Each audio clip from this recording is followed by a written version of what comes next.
HelloGreedo's top 5 worst things in the Star Wars expanded universe. I know that top 5 or top 10 lists about the worst things in the expanded universe is pretty common. I sort of went over one in my Is the EU Worse Than the Last Jedi video. But I don't think the writer of that particular list/article did a very convincing job at saying why the EU was so bad. That's why this video by HelloGreedo got my attention. If you don't know who HelloGreedo is, he's a massively popular Star Wars YouTuber who's been around for a while. He's defined by his Stormtrooper helmet, which is pretty cool, though he's got nothing on Tad Lar'ken's style, and his pretty strong opinions about Star Wars. So you actually liked the prequels. What did you like about them? The lightsaber fights. Yeah, I guess some of them were cool, but what about the story and the character development? The lightsaber fights. So, at some point, he'd have to, of course, talk about the EU. And his video, Top 5 Worst Things About the Expanded Universe, does have a high like-to-dislike ratio. So, unlike Sean Buckley's article, The Expanded Universe is Worse Than the Last Jedi, which had people tearing him apart in the comment section, HelloGreedo must have made some good points in his video. It helps that he's not saying that it's worse than The Last Jedi. So I wanted to go over those points and see whether or not I agree with his arguments. Number 5. Mount Sorrow. Nestled on the forest moon of Endor lives a self-aware, fully alive mountain. Mount Sorrow is sad. He's always sad, but that sadness has a flip side because, and you will never guess this, Mount Sorrow's tears have the power to cure your injuries, your illnesses. They have the power to cure your disease. He also has the power to blow people off of his summit with a gust of wind breath. So, after Return of the Jedi came out in 1983, one of the big complaints that is still brought up to this day is the addition of the cute fuzzy Ewoks, making it seem like the film was going out of its way to appeal to young children, which was kind of a blow to the people who really like the dark adult tone of Empire Strikes Back. This was further demonstrated with the tie-in material that came afterwards, including TV movies, storybooks, cartoons, and comics that were all aimed at kids. The cartoon and comics, in particular, took on a very colorful art style. All this Ewok-related EU from the 80s introduced more fantastical creatures and magical elements that were not at all present in Return of the Jedi. Though the point could be made that we, as the audience, only saw a little bit of Endor in Return of the Jedi from the humans' point of view, as opposed to the Ewoks tie-in material, where the Ewoks experienced things as crazy as Mount Sorrow all the time. We were seeing the forest moon from their perspective. But does that justify the sheer silliness of Mount Sorrow, or rainbow bridges, or soap that turns you invisible? Notice how HelloGreedo didn't say why Mount Sorrow was bad, and kind of just let the ridiculousness of it speak for itself. Yet he could have picked from a dozen similar silly things from the Ewok comics. While it feels like a cop-out to say, it's the Force, or magic, or, hey, it's the Star Wars universe, why couldn't they have things like this? You could actually point at other material in Star Wars to find similar fantastical things. Even in the new canon, there are talking mountains. But that probably doesn't get as much flack because it wasn't a story aimed specifically for kids. Whereas with Mount Sorrow, well, just look at him. The 80s Ewok material has a very kid-friendly tone that could repel older audiences that want a Star Wars feel closer to the movies. I highly recommend the Ewok comic from 2013 called Shadows of Endor.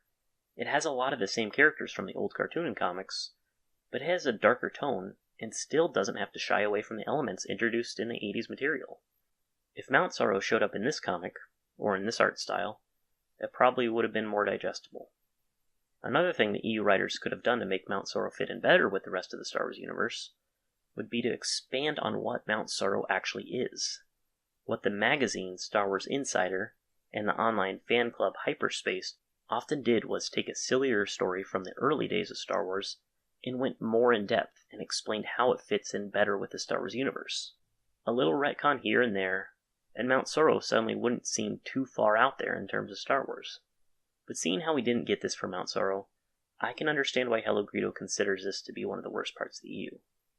However, Mount Sorrow appeared one time and one time only in issue 7 of the Ewoks comic book published in May 1986. Mount Sorrow has only showed up in one issue.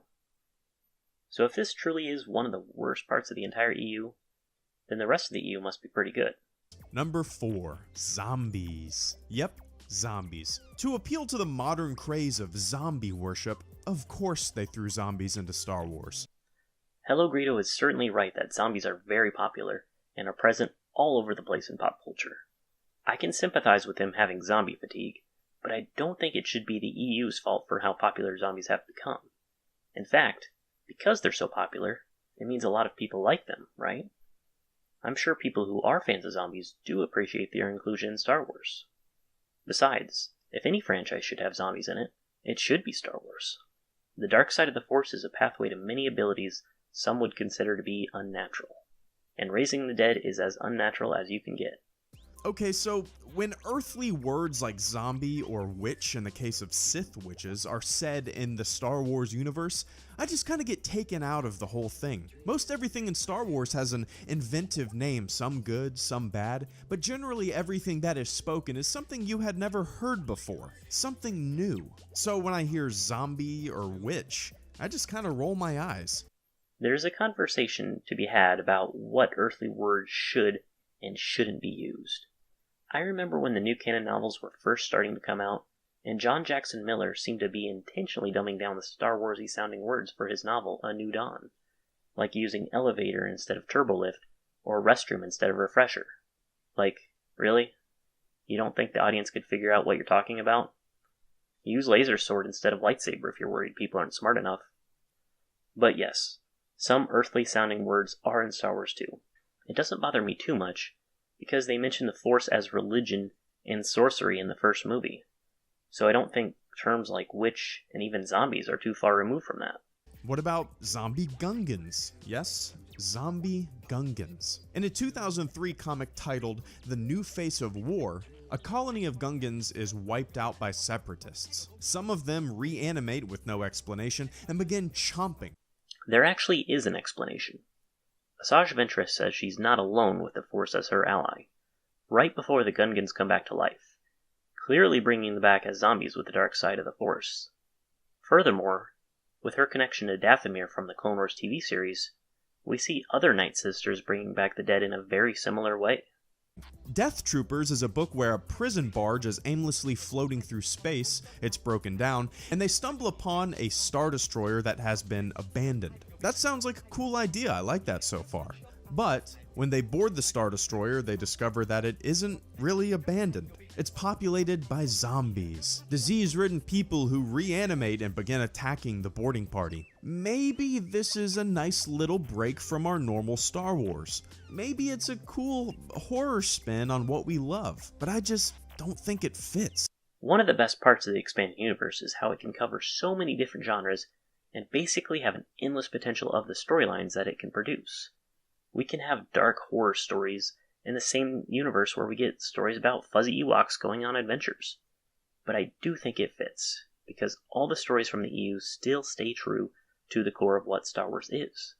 With the Force and Sith sorcery being established elements of this universe, we can have mystical, otherworldly, and terrifying things like zombies. Even in Revenge of the Sith, Palpatine said Plagueis could keep people from dying, and if you see what he does with Darth Venomous in the novel, he keeps killing him and reanimating him over and over. I believe zombies do have a place in Star Wars, and it's entirely to do with the power of the dark side. Number 3. Boba Fett survives. Yes, Boba Fett survives the Sarlacc pit. It's described in a number of books: The Ordeal of Boba Fett, The Tale of Dengar, The Last One Standing, The Tale of Boba Fett, Tales of the Bounty Hunter, and Mandalorian Armor. Okay, so I guess this is canon. I do appreciate all the research HelloGreedo has put into this segment, mentioning all the relevant stories, and calling them canon as well. A lazy EU hater would probably say none of it matters and it was never canon in the first place. But just because it's canon doesn't mean I have to like it, right? Of course. I don't like everything in the EU, and what Disney and Lucasfilm currently call canon is stuff I never cared about. It doesn't mean that everyone has to succumb to this level of fan appeasement. I guarantee this was an afterthought. It was never intended, probably never even questioned or thought about when Fett fell into the Sarlacc pit in Jedi. Absolutely. Fett surviving the Sarlacc was a retcon, the same way they brought back Maul in TCW, or had Palpatine brought back in Dark Empire. I kind of feel like this is the biggest example of fan service in the entire saga. The fans like Boba Fett. Okay, we'll just keep him alive. I really don't care if he has a jetpack or that his armor withstands stomach acid. Well, you don't have to care about it, but you should recognize that there are relevant lore reasons why Boba Fett can survive the pit. Not just because he has the right weapons, armor, and equipment, but because of who he is. The most ruthless, most skilled bounty hunter in the galaxy that could properly utilize his abilities and his arsenal to escape. Like, if there was anybody else in his situation, 99.9% of them probably would have no chance. If anyone else at that scene fell in the pit, how could they possibly escape? Even Luke with his force powers is still going to have to deal with the stomach acid. Is Boba Fett surviving fan service? Of course. He's a fan favorite, but all the pieces of how he could manage this feat are present. His demise was great. Some fearful, powerful bounty hunter who captured our hero is reduced to nothing more than a candidate for the Darwin Awards. I understand the humor behind giving a super badass bounty hunter like Boba Fett an overly comedic death like this, but the effect is still the same if Boba Fett eventually survives, too. You still get to enjoy a fun slapstick moment at his expense. And think about this. Having him survive gives him somewhat of a redemption arc. Having him come back from his lowest moment allows for a lot of potential for character growth, where having him die offers nothing for the character.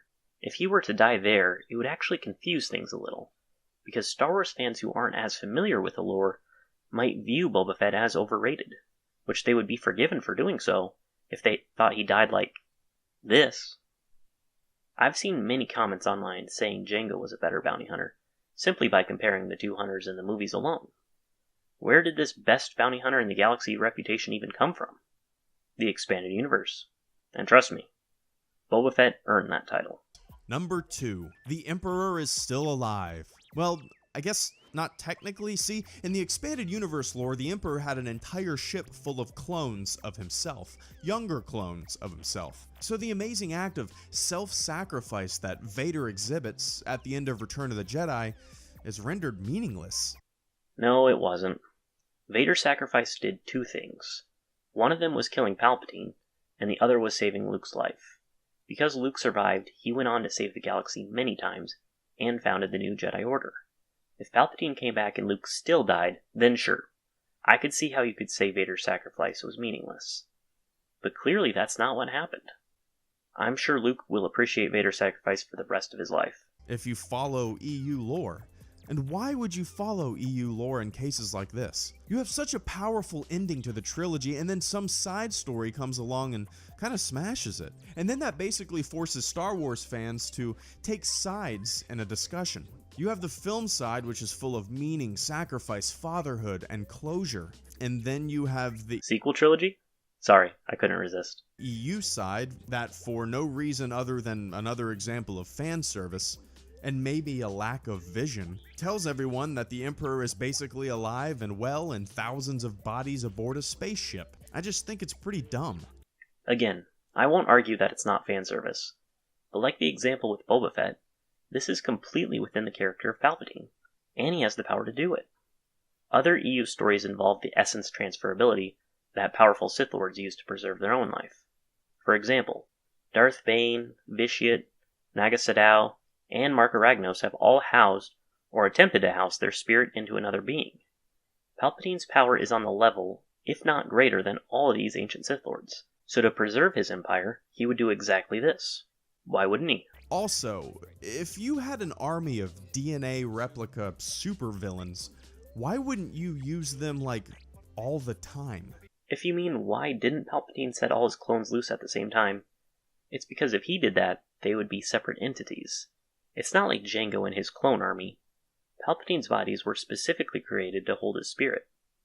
Also, the expanded universe established that very early on, cloning a Force user is very hard to do, and they end up deranged almost every time. Think about The Force Unleashed 2. You're playing as a clone of Starkiller, who's basically having a mental breakdown throughout the whole game. Then when you go back to Kamino, you're fighting a whole bunch of messed up Starkiller clones. I think Palpatine would want to avoid a ton of demented clones of himself running around. Number 1. Skippy the Droid. You probably remember Skippy from A New Hope. Like me, you probably know this droid as R5-D4. I always assumed that it was just a coincidence that he blew his motivator, which in turn made Uncle Owen pick R2-D2 out of the Jawa lineup. But guess what? There's an explanation for why this happened. The EU has a habit of explaining shit that doesn't need to be explained. And like people in HelloGreedo's comment section have explained, this story wasn't ever part of the expanded universe. It was all just a silly non-canon side story that was made for fun. You can complain about Skippy all you want, but it's basically the same as complaining about Robot Chicken Star Wars or Lego Star Wars. And boy oh boy, is this a shining example. So it's revealed that R5-D4, or Skippy if you want to call him that, can actually use the Force. Yep, that's right, a droid that can use the Force. Why? Because fuck it, that's why. Or because it was never intended to be taken seriously. Listen, don't get me wrong. I do think there are bad parts in the EU, but these lists that keep bringing up Skippy as one of them is just delegitimizing their own point that they're trying to make. What you accidentally end up saying is that the EU is so great in every way that you had to rely on using a non-canon side story that doesn't matter because you couldn't think of enough to fill a top 5 worst things in the EU list.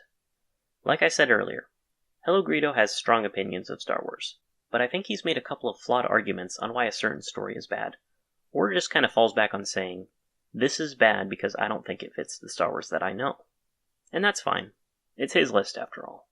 But what do you guys think? Do you agree with HelloGreedo's list? I'm curious to know what all your guys' thoughts are. And have a great day.